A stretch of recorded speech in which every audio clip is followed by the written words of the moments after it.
Boa tarde. Vamos dar início ao estudo da série psicológica de Joana de Ângeles. Hoje estamos no último item do último capítulo do livro Em Busca da Verdade, que se intitula A Fatalidade da Morte. A próxima obra que iremos comentar, que é a última obra da série psicológica de Joana de Ângeles, é aquela que se direciona à psicologia da gratidão.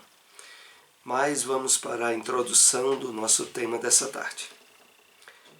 Um breve comentário de uma mensagem do Espírito Emmanuel.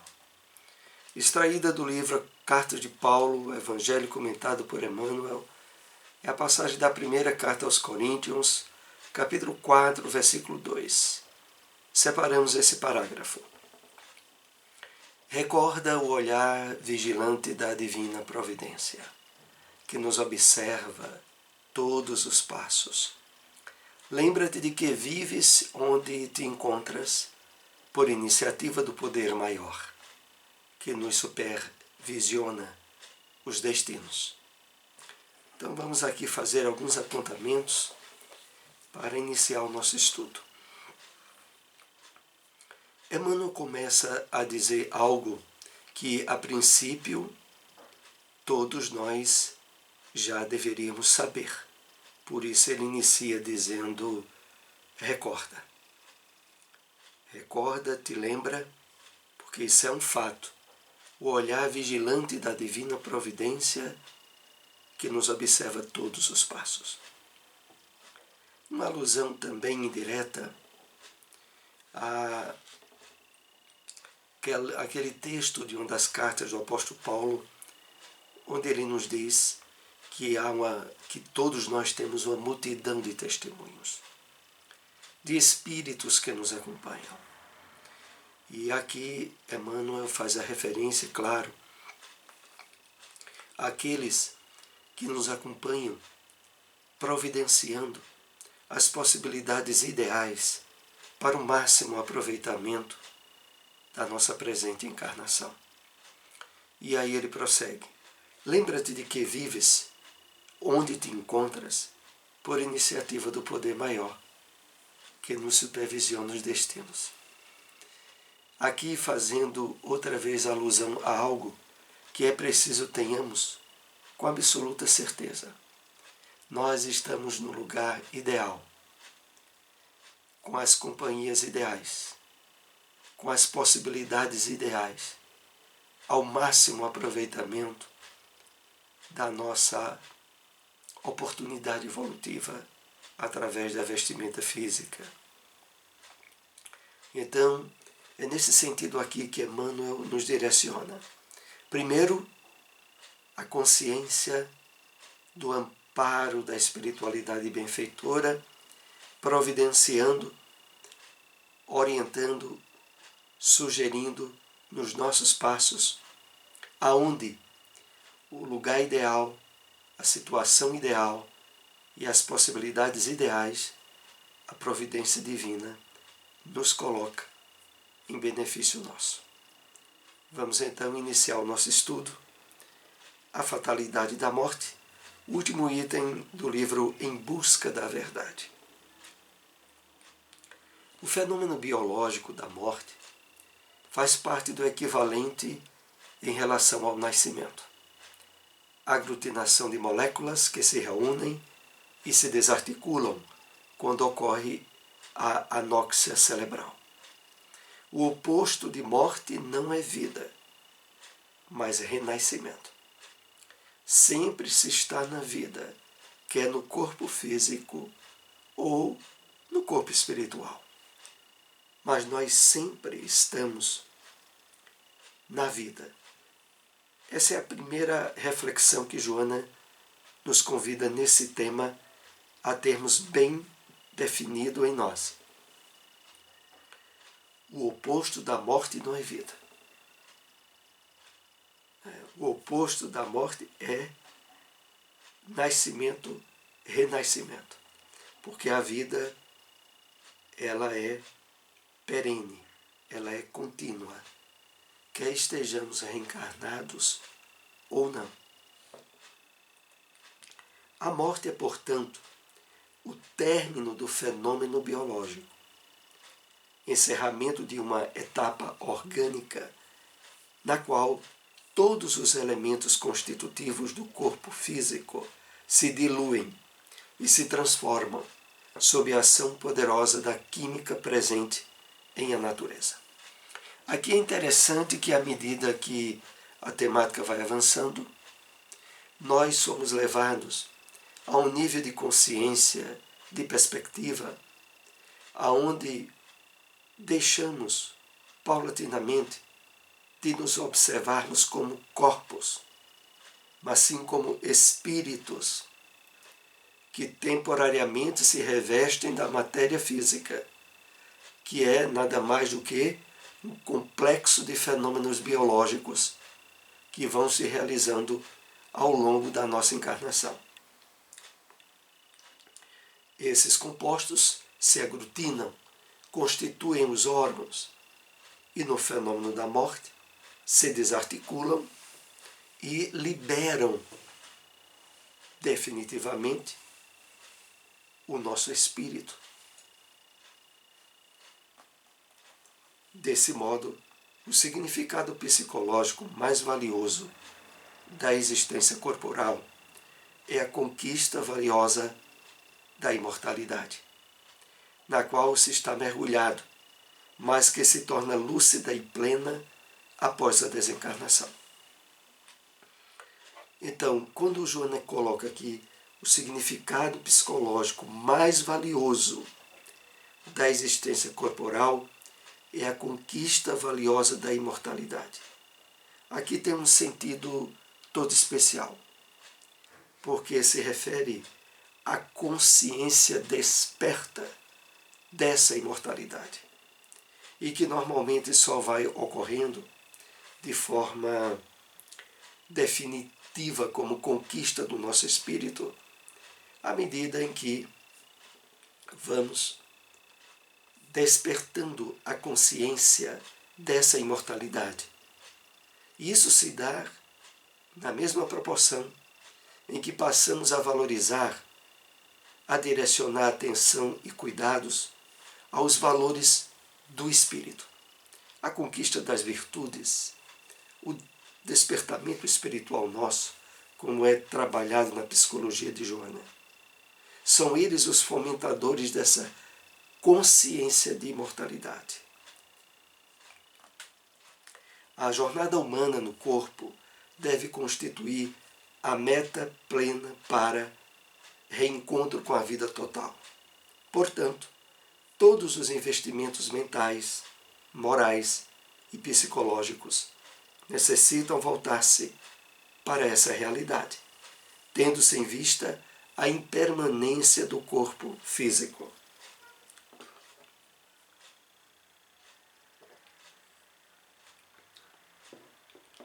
Então, a atenção primeira e mais importante, que aqui somos chamados a trabalhar conosco, é os investimentos, o interesse, o direcionamento de energias, aquilo que de fato passa a constituir conquista do nosso espírito.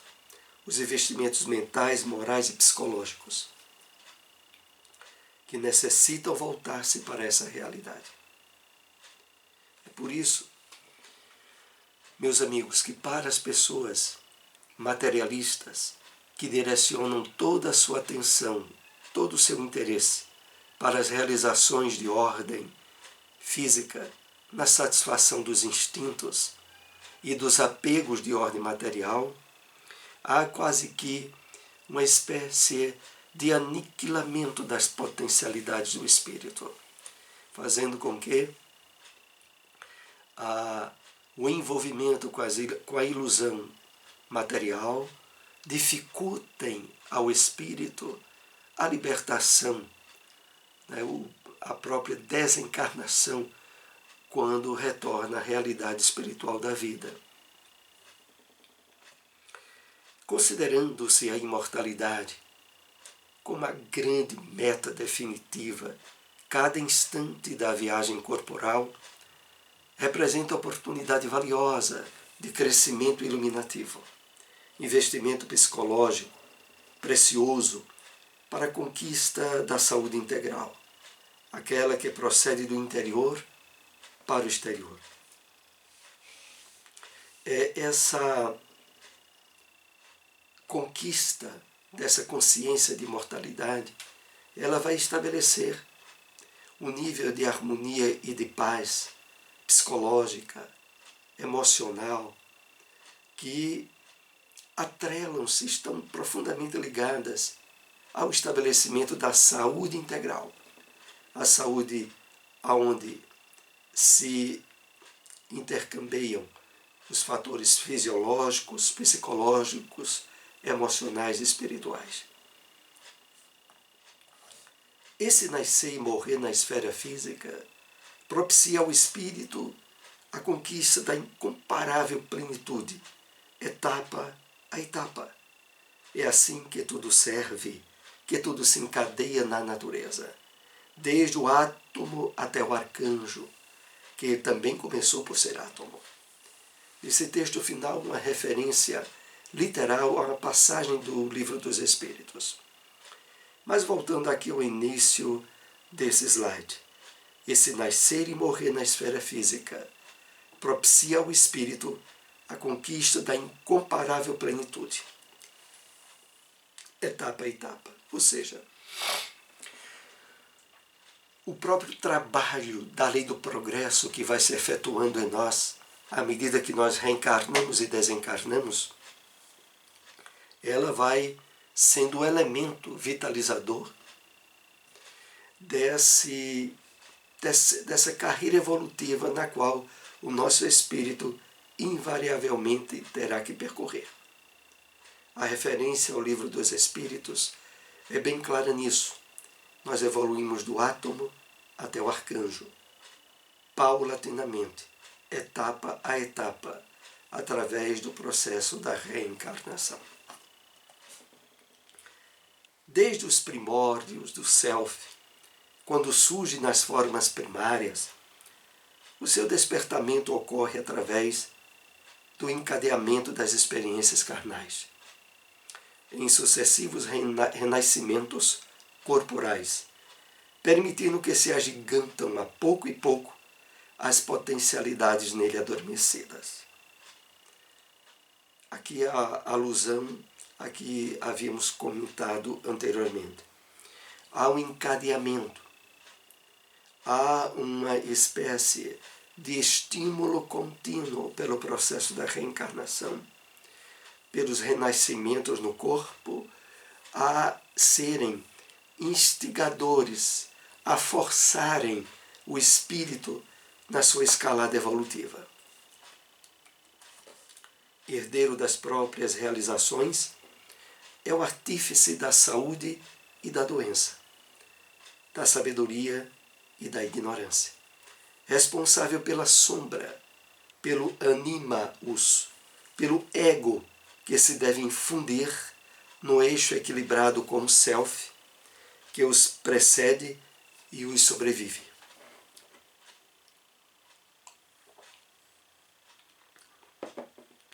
O self, claro, como aquela parte mais íntima do nosso espírito, potencialmente associado aos fatores provenientes da divindade do Pai, e que, íncito em nós como sementes, vai a desabrochar, vai, de fato, estabelecer o papel para o qual estivemos, desde o início da nossa caminhada evolutiva, ligados. Mas voltando aqui ao texto, herdeiro das próprias realizações, é o artífice da saúde e da doença. É uma alusão bem clara ao fato de que nós temos dentro de nós mesmos, hoje estudado pela ciência, na chamada carga genética, as raízes nas quais se estabelecem potenciais de saúde e de doenças, que irão poder ou não se manifestar no nosso corpo físico, dependendo de como estivermos atuando durante o processo reencarnatório. Então, é o artífice da saúde e da doença, da sabedoria e da ignorância, responsável pela sombra, pelo animals. Aqui é interessante refletirmos. A sombra é o nosso passado reencarnatório.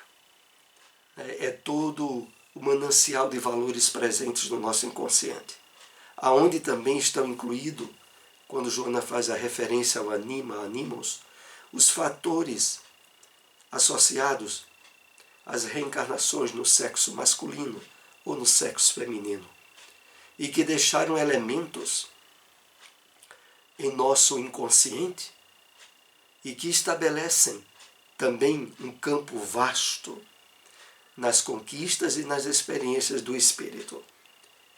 E prosseguindo, Joana diz, pelo ego que se deve infundir no eixo equilibrado com o self. É por isso que no livro